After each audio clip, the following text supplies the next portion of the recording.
우리가 2023년 대강절에는 이사야서 말씀 가운데 있는 예수님의 오심에 대한 예언의 말씀을 살펴보고 있습니다.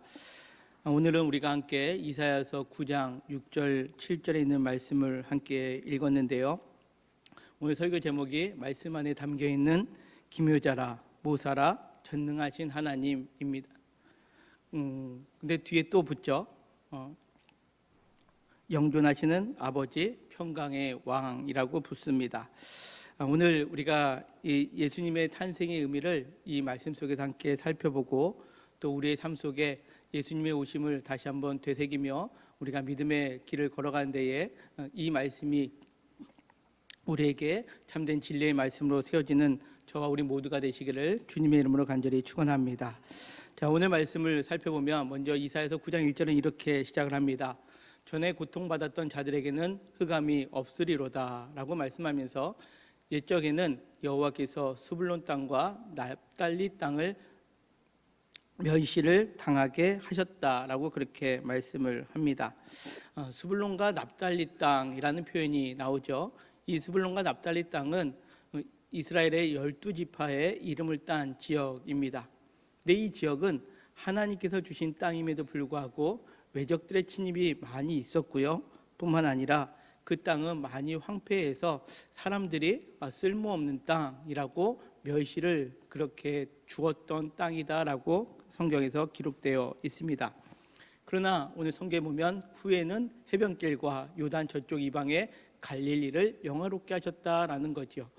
이 스불론과 납달리 땅, 이 갈릴리 땅이 원래는 사람들로 하여금 쓸모없고 또 어둡고 또 멸시받았던 땅이었는데 하나님께서 그 땅을 영화롭게 하셨다라는 겁니다. 얼만큼 이 땅이 쓸모없는 땅처럼 여겨졌는지 구약의 열왕기상 9장 10절 이하의 말씀에 보면 이런 말씀이 있습니다. 솔로몬이 두 집 곧 여호와의 성전과 왕궁을 20년 만에 건축하기를 마치고 갈릴리 땅의 성읍 20곳을 히람에게 주었으니 이는 두로왕 히람이 솔로몬에게 그 온갖 소원대로 백향목과 잣나무와 금을 제공하였습니다. 히람이 두로에서 와서 솔로몬이 자기에게 준 성읍들을 보고 눈에 들지 아니하여 이르기를 내 형제여 내게 준 이 성읍들이 이러한가 하고 이름하여 가불 땅이라 하였더니 그 이름이 오늘까지 있느니라 라고 그렇게 말씀합니다. 솔로몬이 성전과 왕궁을 짓게 하여 20년 동안 많은 목재들이 필요해서 두로왕에게 그것을 부탁하여 백향목, 잣나무 등을 얻었습니다. 그 대가로 준 땅이 스불론과 납달리 이 갈릴리 땅이었다라는 거죠. 근데 이 갈릴리 땅을 받았던 두로왕이 그 땅을 보고 나서 뭐라고 했다고요? 야, 그 땅을 보고 눈에 들지 아니하였고 솔로몬에게 이 성읍들이 왜 이래? 라고 그렇게 말했던 땅이 오늘 성경에 기록되고 있는 땅의 모습입니다. 신약에서도 이 갈릴리 땅에 대한 평가가 나오는데요. 요한복음 7장 41절에 보면 어떤 사람이 그리스도라 하여 어떤 이들은 그리스도가 어찌 갈릴리에서 나오겠느냐라고 그런 말씀이 있습니다. 사람들이 예수님을 보면서 야, 메시아 아니야? 라는 그러한 말을 하게 되는데요. 근데 어떤 사람들은 예수님이 갈릴리 출신이다라는 이야기를 듣고 이렇게 표현하는 거죠. 야, 갈릴리에서 어떻게 메시아가 나와? 거기서는 메시아 나올 수가 없어 라고 그렇게 말하고 있는 것이 요한복음 7장 41절에 나오는 말씀입니다. 모두가 인정하지 아니하는 장소라는 거죠. 세상 속에서 세상 사람들이 보할 때는 버림받은 땅, 그래서 멸시받은 땅이다라고 그렇게 표현하고 있습니다. 어찌 보면 우리가 이와 같은 갈릴리 땅의 모습이 우리의 모습이 될 수도 있다라는 생각을 해봅니다. 우리가 하나님을 믿었습니다. 그리고 세상으로부터 잘 돼야 되는 것들이 있어야 됨에도 불구하고 때때로 세상 사람들이 볼 때 우리를 향하여 야, 별거 없는데 때로는 멸시하고 천대하고 또 우리를 향하여 쓸모없게 여기는 경우들을 우리가 경험하게 된다는 거죠. 하나님을 믿었는데 그러면 세상의 그 누구보다도 잘 돼야 되지 않겠습니까? 하나님의 자녀인데 세상의 그 어떤 사람보다 더 많은 것들을 누려야 될 터인데, 때때로 우리도 인생을 살아가면서 오늘 이 하나님이 정해준 스불론과 납달리, 갈릴리 땅처럼 우리 인생도 때때로 멸시받고 천대받고 쓸모없는 것처럼 여겨질 때가 있다라는 겁니다. 그렇지만 오늘 성경은 이렇게 말씀합니다. 후에 해변길과 요단 저쪽 이방의 갈릴리를 영화롭게 하였다라는 거죠. 누가요? 오늘 성경에 그 누가가 기록되어 있습니다. 이어지는 2절에 있는 말씀은 이렇게 성경은 말씀합니다. 흑암에 행하던 백성이 큰 빛을 보고 사망의 그늘진 땅에 거주하던 자들에게 빛이 비춰졌다라는 겁니다. 그 어둡던 땅, 멸시받았던 땅에 빛이 비춰지게 되었고, 그리고 그늘질 땅에 거주했던 사람들에게도 그 빛이 비춰지게 되었음을 오늘 성경은 말씀합니다. 인생에 어찌 보면 어두운 가운데 있을 때에 가장 큰 위로와 희망은 빛이 비추어지는 것 아니겠습니까? 너 쓸모없어, 너 하찮아, 멸시함 받는 그런 인생이 가장 큰 위로는 아마 쓸모 있는 인생, 그리고 또 나름 하나님으로부터 인정받는 삶 아닌가라는 생각을 해봅니다. 그러기에 오늘 성경은 말씀합니다. 이사야서 9장 3절에 보면 이 빛을 누가 비춰주시느냐? 주께서 이 나라를 창성하게 하시며 그 즐거움을 더하게 하셨다라고 그렇게 말씀합니다. 멸시받고 있는 인생은 즐겁지가 못합니다. 그리고 어둠 가운데 있는 인생도 마찬가지죠. 그러나 오늘 성경 말씀합니다. 빛을 보게 되고 빛이 비추어졌는데 누가 하셨다고요? 주께서 이제 그 나라를 창성하게 하시며 즐거움을 더하게 하여 주신다라고 그렇게 성경은 말씀합니다. 그 즐거움은 무엇이냐? 이어지는 9장 3절 하반절에 이렇게 말씀합니다. 추수하는 즐거움과 탈취물을 나눌 때의 즐거움 같이 그들이 주 앞에서 즐거워하오니 라고 그렇게 말씀합니다. 주께서 우리 가운데 그 어둡고 쓸쓸한 자리에 있는 우리에게 빛을 비춰주시면 우리에게 즐거움이 임하게 되는데, 그 즐거움은 추수하는 즐거움, 그리고 전쟁에서 승리하여서 탈취물을 나눌 때의 즐거움같이 우리를 즐겁게 한다라고 말씀하고 있습니다. 오늘 이 대강절, 특별히 이사야서 9장에 있는 말씀을 함께 나누는 저와 우리 모두에게도 우리 인생 가운데 때로는 낙심되고 멸시함받고 쓸모없는 것 같은 그런 마음이 드는 그런 심령 위에 오늘 주님께서 빛을 비춰주시고 우리가 그동안 누리지 못했던 참된 즐거움, 그 즐거움을 주 앞에서 누릴 수 있는 우리 영통교회 모든 성도님들 되시기를 주님의 이름으로 간절히 축원합니다. 자, 그 즐거움은 무엇이냐? 이어지는 4절은 이렇게 말씀합니다. 이는 그들이 무겁게 맨 멍에와 그들의 어깨의 채찍과 그 압제자의 막대기를 주께서 꺾으셨다라는 거죠. 무겁게 맨 멍에 노예 생활을 의미합니다. 그리고 그들의 어깨의 채찍, 그들은 숱한 고난 가운데 있었음을 의미합니다. 뿐만 아니라 압제자의 막대기, 그들은 모든 것들을 탈취받고 빼앗기는 인생이었는데 주께서 그 모든 것들을 꺾으셨다라는 거죠. 어떻게 꺾으셨냐? 이사야서 9장 4절은 이렇게 말씀합니다. 미디안의 날과 같이 하셨다라는 거죠. 이 미디안의 날은 무엇을 의미하느냐? 우리가 사사기 6장과 7장에 보면 기드온과 300명의 용사에 관한 내용이 나옵니다. 아마 우리가 교회를 어느 정도 다녔다면 익히 들어서 아는 내용입니다. 미디안에 수만의 대군이 몰려옵니다. 그때 기드온이 이제 하나님의 말씀을 따라 300명의 용사를 취하여서 전쟁터에 나가는데 칼과 창으로 나가는 것이 아니라 횃불과 항아리만을 가지고 전쟁터에 나갑니다. 그 횃불과 항아리만을 가진 그 기드온과 300명의 용사가 수만의 미디안의 군사들을 이겨 승리한 사건이 바로 미디안의 날을 의미한다라는 거죠. 상상할 수 없는 그러한 승리를 하나님께서 허락해 주셨던 것이 이 미디안의 날인데, 오늘 성경에 말씀하고 있는 그 흑암에 있는 사람들, 그 멸시 가운데 있던 사람들의 즐거움을 주시는데 어떠한 즐거움이냐? 세상 사람들이 상상하지 못할 승리를 얻는 이 미디안의 날처럼 너에게 그렇게 주시겠다라고 오늘 성경은 약속하고 있습니다.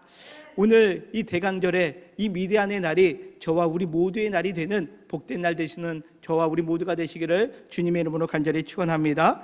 자, 그때에 이루어진 사건들이 뭐냐? 이사야서 9장 5절은 이렇게 성경 말씀합니다.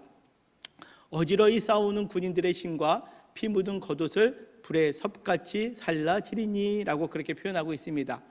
여러분들, 군인들이 이제 신을 태워버리고 피 묻은 겉옷을 태워버렸다라는 겁니다. 무엇을 의미할까요? 전쟁이 끝났다라는 겁니다. 더 이상 전쟁하지 아니하는 삶을 살겠다라는 것으로 표현하고 있다라는 거죠. 이것은 전쟁의 끝을 알리는 겁니다. 그런데 여러분들, 이제 오늘 말씀을 잘 보면 우리가 함께 봉독한 6절의 말씀으로 이어집니다. 이는 한 아기가 우리에게 낳고 한 아들을 우리에게 주신 바 되었는데 라고 그렇게 성경은 말씀합니다. 우리가 생각할 때, 우리가 멸시받고 때로는 어둠 가운데 있을 때 우리를 구원하여 줄 것, 그리하여 미디안의 날과 같은 승리를 누리게 할 것을 우리가 생각할 때 우리는 무엇을 생각합니까? 힘 있는 장수가 나와야 되고요, 또 우리에게 좋은 지도자가 나와야 되고, 또 이적과 기적과 같은 놀라운 일들이 벌어졌을 때 우리에게 그와 같은 일이 일어날 것이다 라고 생각을 합니다. 그죠? 근데 오늘 이사야서 9장 6절은 너희에게 미디안 날을 주고 전쟁을 끝이게 할 것인데, 그런데 이에 너희에게 한 아이가 낳고 한 아들을 우리에게 주신 바 되었다라는 겁니다. 큰 용맹스러운 일, 하나님의 천군 천사가 등장하는 것이 아니라 한 아기를 태어나는 것을 보게 되고 그 아들이 하나님께서 우리에게 주신 바 되었다라고 그렇게 설명하고 있다라는 거죠. 이 아이는 누구입니까? 우리가 지난주 말씀 이사야서 7장 14절에 있는 말씀처럼 그러므로 주께서 친히 징조를 너에게 주실 것이라. 보라, 처녀가 잉타하여 아들을 낳을 것이요 그 이름을 임마누엘이라 하리라 라고 그렇게 말씀하셨다라는 겁니다. 그렇습니다. 우리를 어두움과 쓸모없는 것과 멸시 같은 그런 상황 속에 어두운 가운데 있는 우리의 상황을, 우리를 승리로 이끄는 것은 세상에 보았을 때의 강력한 군대, 강한 능력, 그리고 많은 물질, 이런 것들이 아니라 바로 예수 그리스도로부터 시작됨을 오늘 성경은 우리에게 말씀합니다. 그러기에 이 대강절 우리가 바라는 것은 무엇이 되어야 되느냐? 우리가 어떠한 상황 가운데 있다 할지라도 우리를 살리시는 분, 그리고 우리를 승리케 하시는 분, 그분은 임마누엘, 하나님이 우리와 함께 계시는 분이심을 믿음으로 고백할 수 있는 저와 우리 모두가 되시기를 주님의 이름으로 간절히 축원합니다. 그러면 그 아들 되시는, 그 임마누엘 되시는 예수님은 어떠한 분이신가요? 오늘 성경은 이렇게 말씀합니다. 하반절에 보면 그 어깨에는 정사를 메었다라고 그렇게 표현을 합니다. 여기서 정사를 메었다라는 것은 왕의 통치권을 가지셨다라는 거죠. 한 아기인데 왕의 통치권을 가졌다라는 겁니다. 무엇을 의미할까요? 이 세상 만물의 통치자는 그 만물을 만드신 하나님이 통치자이십니다. 그런데 그 하나님이 그 아들을 우리에게 보내주셨기에 하나님의 아들 되시는 그분이 이제 우리를 통치하십니다라는 의미가 그 어깨에 정사가 메었다라는 거죠. 오늘날에는 우리가 지도자를 투표로 뽑습니다. 그러나 과거 당시에는 왕의 아들이 왕이 됩니다. 그렇지 않습니까? 그러기에 하나님의 아들이 하나님이 되셔서 우리를 다스리시고 우리를 통치하신다라는 의미가 그 어깨에는 정사를 메었다라는 표현으로 오늘 성경은 기록되어 있습니다. 그러면서 그 이름이 이제 오늘 성경 말씀처럼 기록되어 있는데요, 그 이름이 첫 번째 뭐라고요? 기묘자라고 그렇게 표현하고 있습니다. 이 기묘자라는 단어의 뜻은 기적적인, 불가사의한 경이로운 것이라고 그렇게 표현할 수 있습니다. 우리가 상상할 수 없는 것을 이루어 가시는 분이시다라는 것을 의미하는 게 이 기묘자라는 단어의 뜻입니다. 이 기묘자라는 단어가 히브리어로 펠레라는 단어를 쓰는데, 이 단어가 쓰인 시편 78편 12절에 보면 옛적에 하나님이 애굽 땅 소환들에서 기이한 일을 그들의 조상들의 목전에서 행하셨다라는 겁니다.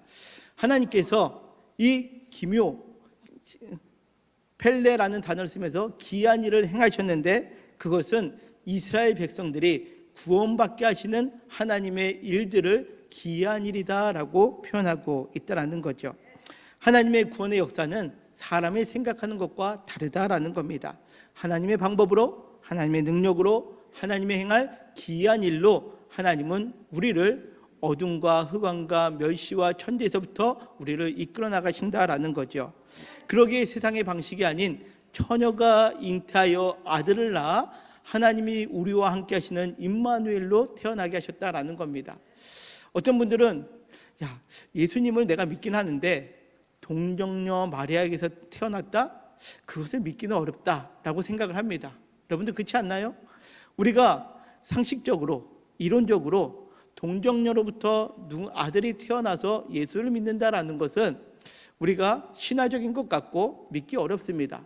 오히려 그 내용을 딱 빼고 예수란 분이 계신데 우리를 구원할 구원자야 라고 한다면 좀 더 믿을만 하지 않겠습니까? 그러나 하나님의 구원의 역사는 사람들이 생각하는 이론이 아니요, 오히려 하나님께서 행하신 기이한 일을 통해서 하나님의 구원을 이루어 가신다라는 것을 표현하고 있다라는 거죠. 이스라엘 백성들이 출애굽할 때에 얼마나 기이한 일들이 벌어졌습니까? 10가지 재앙을 통해서 그 세상 사람들은 행할 수 없는 일들을 통해서 하나님은 이스라엘 백성들을 구원하였듯이 하나님은 동정녀 마리아를 통해서 하나님의 아들 되시는 예수 그리스도가 태어나게 하심으로 인하여 우리에게 구원을 시작하셨음을 성경은 말씀합니다. 이 사실을 믿음으로 고백하시며 이 대강절을 맞이하는 저와 우리 모두가 되시기를 주님의 이름으로 간절히 축원합니다. 자, 뿐만 아니라 오늘 이사야서 9장 6절에 보면 그의 이름은 모사라는 표현을 쓰고 있습니다. 이 모사라는 단어는 히브리어로 요에츠라는 단어를 쓰는데 조언자, 지혜가 충만한 자를 의미합니다. 여러분들 영화나 드라마의 과거의 그런 배경을 갖고 있는 우리가 영화를 보게 되면 왕이 모든 것들을 잘 다스리면 나라가 태평천하가 되지만 그 옆에 누군가가 조언을 잘 하느냐 못하느냐에 따라서 나라가 잘 서기도 하고 멸망당하는 경우들을 우리가 보지 않습니까? 그것이 바로 오늘 성경에서 표현하고 있는 모사, 조언자를 의미합니다. 하나님께서 그 아들 예수 그리스도를 우리에게 왕으로 보내주셨습니다. 정사로 보내주셨죠. 정사를 매개하여 주셨죠. 그리고 기이한 일을 행하게 하실 뿐만 아니라 우리에게 참된 지혜가 충만한 자가 되어서 우리가 인생을 살아갈 때에 많은 인생의 기록 가운데 무엇을 선택해야 되는지를 바로 알게 하여 주시는 것, 이것이 모사 되시는 예수님이심을 오늘 성경은 우리에게 말씀합니다. 우리가 인생을 살아가면서 여러분들 많은 선택의 길로 있지 않습니까? 우로 가야 될지 좌로 가야 될지 우리가 분간할 수 없을 때 지혜자가 되시는 우리의 모사가 되시는 예수님께서 우리에게 그 길을 알려주신다라는 거죠. 우리가 세상의 시각으로 볼 때는 풍요롭고 더 좋은 것 같습니다.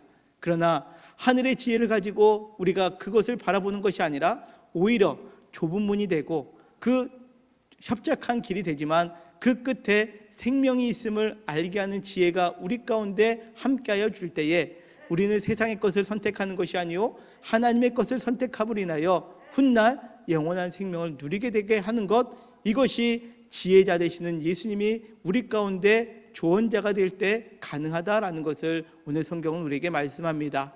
사랑하는 성도 여러분, 우리가 인생의 길 가운데 갈림길을 만날 때 무엇을 선택해야 될지 알지 못할 때 이 모사 되시는 예수 그리스도를 의지함으로 믿음으로 고백함으로 우리 인생 가운데 세상의 길이 아닌 하나님께서 승리를 주시고자 하는 그 길을 향하여 나아갈 수 있는 저와 우리 모두가 되시기를 주님의 이름으로 간절히 축원합니다. 자, 또 이어지는 이름은 전능하신 하나님이라는 표현입니다. 전능하신 하나님, 우리가 좀 됐지만 몇 주 전에 하나님의 이름을 우리가 함께 말씀 속에서 살펴볼 때에 전능하신 하나님의 이름이 있었습니다. 무엇이었죠? 내가 이럴 줄 알았습니다. 자, 엘샤다이 하나님입니다. 엘샤다이 하나님. 엘샤다이 하나님은 전능하신 하나님, 우리의 모든 것들을 이루어 가시는 하나님 아니겠습니까? 근데 여기서 말하는 전능하신 하나님은 그런 우리가 생각하는 전능, 전지전능이라는 의미보다는 이 단어는 엘 기보로라는 단어를 씁니다. 엘샤다이랑은 좀 다릅니다. 무엇을 의미하느냐? 용사이신 하나님이라는 뜻이죠. 여러분들, 나라와 나라 가운데 전쟁이 일어납니다. 그럼 지도자가 있어야 되죠. 그리고 옆에 그 조언자가 있어야 됩니다. 지혜자가 있어서 어떻게 전쟁하면 우리가 승리할 수 있겠습니다 라고 지혜자가 있어야 되고요. 또 한 사람이 있으면 그 자리에 용맹스럽게 싸울 장수가 필요합니다. 그가 누구라고요? 바로 이 땅에 한 아기로 오신 예수님이 우리를 대신하여 용감하게 싸워주실 분이시다라는 것을 오늘 성경은 우리에게 말씀합니다. 종교개혁자 마틴 루터는 종교개혁 당시에 너무나도 어렵고 힘든 과정을 겪게 됩니다. 그때에 지은 찬송가가 있습니다. 그것이 오늘 우리 한국 찬송가에는 585장인데요. 우리가 잘 아는 내 주는 강한 성이요라는 찬양입니다. 그 2절의 가사에 보면 이런 가사가 있습니다. 제가 목 상태만 좋으면 불렀을 텐데 오늘은 가사만 읽겠습니다. 우리 같이 한번 천천히 읽겠습니다. 시작. 내 힘만 의지할 때는 패할 수밖에 없도다. 힘 있는 장수 나와서 날 대신하여 싸우네. 이 장수 누군가? 주 예수 그리스도 만군의 주로다. 당할 자 누구랴? 반드시 이기리로다. 아멘이십니까? 아멘이십니까? 그렇습니다.